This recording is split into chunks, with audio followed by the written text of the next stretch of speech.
Any deal with the saying? What was that? What was any lip readers, please? I need to know what was said there. It's important. Do you know what? We've been saying how big Ngannou is. You look at him there. Enormous. AJ, he does, doesn't he? Yeah, AJ looks enormous as well.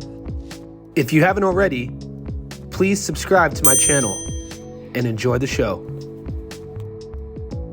What's up, fight fans? Welcome to my channel. This is Johnny, and today we're going to be going over some interesting statistics that nobody talks about when mentioning the boxer, not the MMA fighter, Francis Ngannou. Guys, I must admit, when Francis was in the UFC, I was not a fan. I'm from Northeast Ohio, so you could call me a bit of a loyalist. He fought my guy Stipe Miocic twice. Stipe split the pair. He won the first one and then took kind of a beating the second time, but came back, and I thought he was going to turn that fight around if you guys are UFC fans, but Francis's power got him out of there with a wild hook.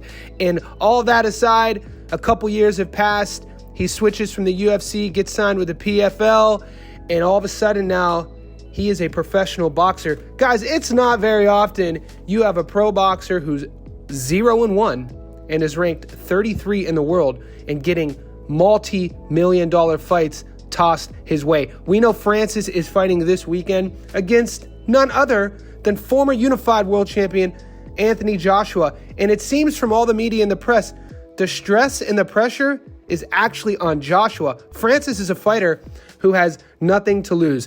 Now, normally on these sort of videos with the statistics, we would go over featured fighters' last 10 fights. But in this case, Francis only has one fight. So today we're going to go over and dissect that one match against Tyson Fury. We're going to talk about some very important statistics, overall punch output, jabs, and power shots. And we're going to go over the tallied results and kind of dissect and see what was the reasoning behind Francis's loss to Tyson, not a victory. Odds makers, fans, the people with the money in their pockets saw enough in Francis in which after that loss, they still feel and felt that this guy could be a star, thus this upcoming fight with Joshua. Let's discuss that match with Tyson real quick. Former UFC world champion Francis Ngannou, who never participated in a boxing match prior to the Fury fight, shocked WBC champion Tyson Fury and the world when he knocked him down in the third round. After that knockdown, Fury relied on his jab to work his were 95-94 for Ngannou. I remember when they read that first, I was shocked. 96-93 for Fury and 95-94 for Fury. And I wasn't shocked because I thought Tyson won. I was shocked because it was one of those moments in boxing history where it was about to be a quote-unquote, where were you when this happened moment. I had that fight going to Francis, and now maybe because he had the biggest moment in the fight, dropping Fury, and it seemed like that was going to give it to him. But obviously we know what the history book said.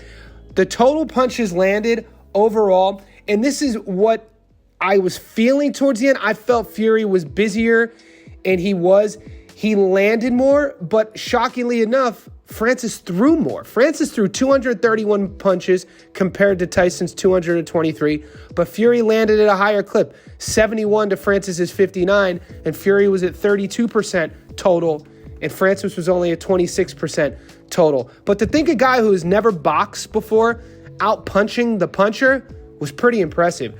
The jabs, look, MMA is different from boxing. The jab is a lost art in MMA. I don't know if you guys watch MMA. I don't cover it anymore on the channel, but I watch every single fight, and you never see the jab being used to set up the power shots. There's a reason for that. Some fighters do. There was a new 145-pound champ who just knocked out Alexander Volkanovski. His name's Ilia Topuria. He's from Spain. Beautiful boxer. If you've never heard of him, check his highlight reel out. He actually uses the jab. But going into this fight, I didn't expect Francis to even throw one jab, but he threw, believe it or not, 115 to Fury's 137, but Tyson landed 39 at a 29% clip. Francis only landed 22 at a 19% clip. Now, when we talk Ngannou, we think power. Let's go over those power shots. The power punches thrown, Francis threw 116 to Tyson's 86, but he only landed 5 more, 37 to Tyson's 32. And Ngannou only landed at a 32% clip to Fury's 37. And this is something to see going into the Anthony Joshua fight. if Ngannou could work on his accuracy, not output, that's where I was most impressed with. His cardio output in terms of boxing is different to MMA.